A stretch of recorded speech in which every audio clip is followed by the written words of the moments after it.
My name is Jeremy and welcome back to another episode. Today we're going to be talking about hyponatremia.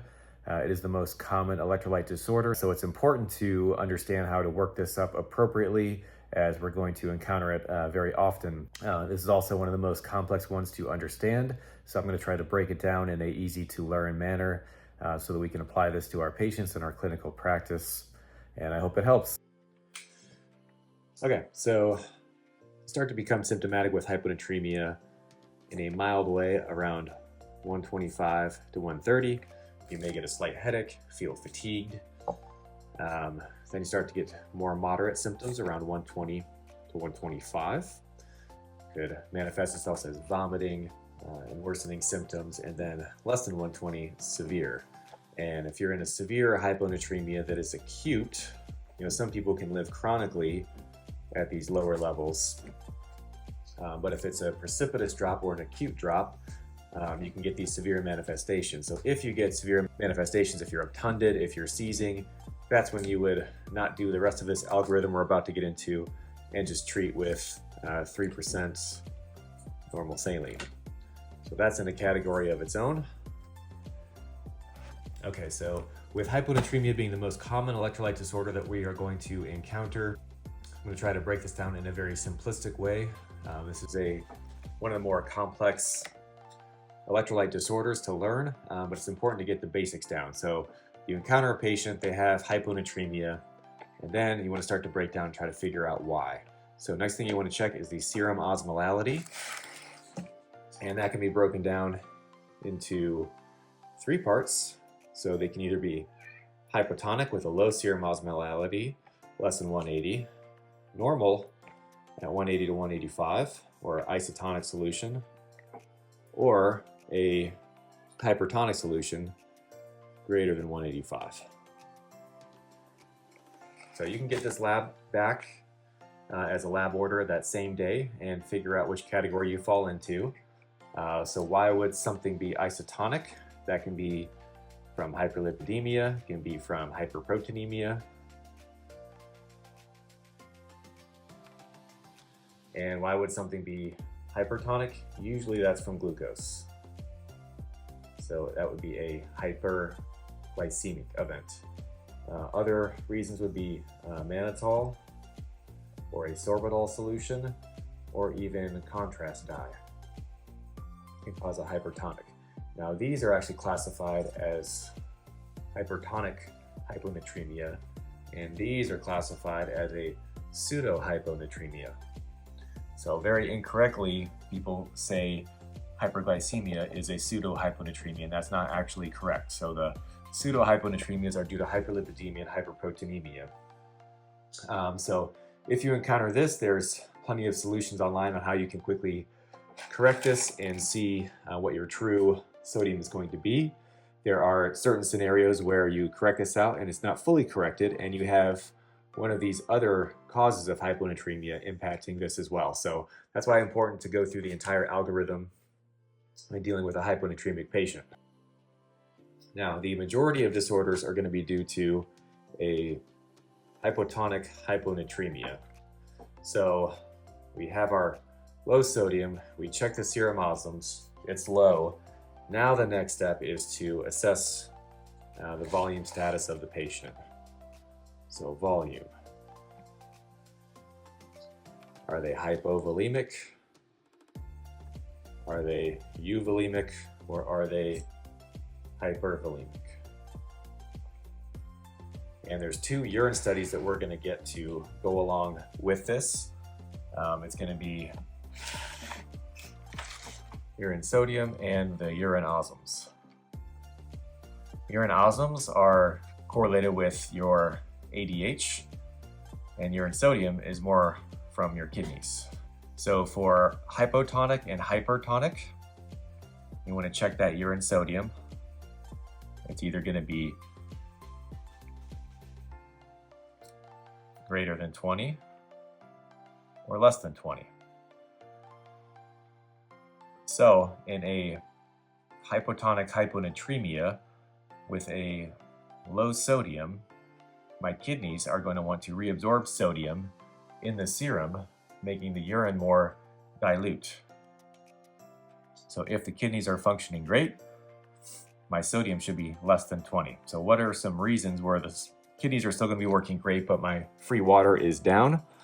That is going to be due to GI losses, a small bowel obstruction, and any number of other reasons for having an element of dehydration. It also can be from cirrhosis or CHF and third spacing. All right, so what would be the reasons that it would be elevated? This is pretty abnormal for a hypovolemic, but usually you're going to find diuretics to be the culprit there. So that's how you break down this portion here. Now, let's say your patient is euvolemic. Let's check the urine osmolality for this patient. So are the urine osms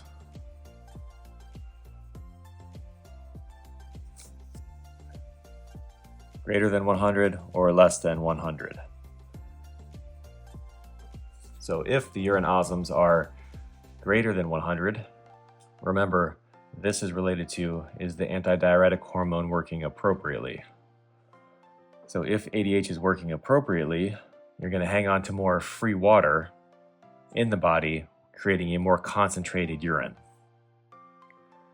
So most common reason for this is SIADH, where you have a lot of antidiuretic hormone working. And what are the reasons for that? You've got so many. You've got hypothyroidism, you've got intracranial hemorrhage, you've got CNS events, you've got stress, you have pain, you have small cell lung cancer, even adrenal insufficiency can be a cause of this, hypothyroidism. So that would be a reason to have euvolemic hyponatremia with elevated serum osms. So if it's low, you have either beer potomania or a tea and toast diet, or you have the psychogenic polydipsia. And another way to test this portion would be just to get your urine specific gravity. So if you have a low specific gravity in the setting of hyponatremia, it would point towards this etiology. So that's how you check when you have euvolemic hyponatremia. Now, moving on to hypervolemic, you want to go back and then check kidney function again. So check the urine sodium. Are the kidneys working or not working? All right, so now your patient is hypervolemic with a urine sodium less than 20. So the urine is holding on to the sodium inside the body. Your patient's hypervolemic. Kidneys are working great still. So what are the reasons for a hypervolemic hyponatremia? So you think of your cirrhosis, your CHF, your nephrosis. And then if it's greater than 20, so your kidneys are not working anymore, your patient's fluid overloaded, this is going to point towards renal failure.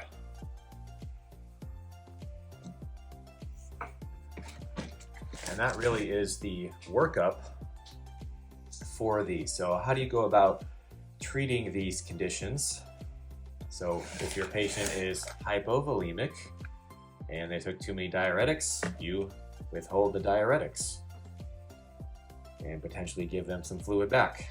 If they have cirrhosis CHF and they're hypovolemic, maybe you went too far in the other direction, or they have fluid loss due to a diarrhea illness or vomiting, you would give them normal saline in this scenario. And you wouldn't want to correct more than 6 milliequivalents in 24 hours for these guys if it is acute.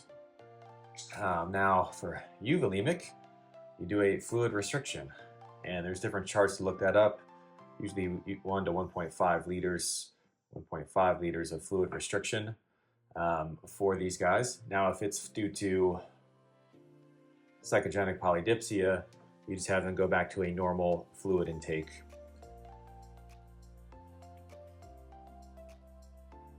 versus excessive, and that should fix it. If they're hypervolemic and hyponatremic, and it's due to cirrhosis, CHF, nephrosis, you would fluid restrict and also diurese with a loop diuretic. And if it's renal failure, they may need dialysis. They may need restriction as well as dialysis. And that's really it. To review, you've got hyponatremia. If they have severe altered mental status, you do the 3% normal saline, and you want to fix that until their symptoms resolve. Next up, you want to check the serum osmolality. We have low, normal, high. If it's normal or high, you don't have to do really much else there because we need to figure out the cause of why it's falsely elevated. And if it's elevated due to hyperglycemia, you can fix that. If it's due to hyperlipidemia or hyperproteinemia, it's not a true hyponatremia, it's a pseudo hyponatremia. So if it's a low serum osmolality, you move on and assess the volume status. And we're checking two things. We're checking the urine sodium and we're checking the urine osmolality. Based off these results, we have different treatment plans that we can come up with, but that is how you go about treating a hyponatremia in the emergency department. Thank you guys for watching, and stay tuned for more videos.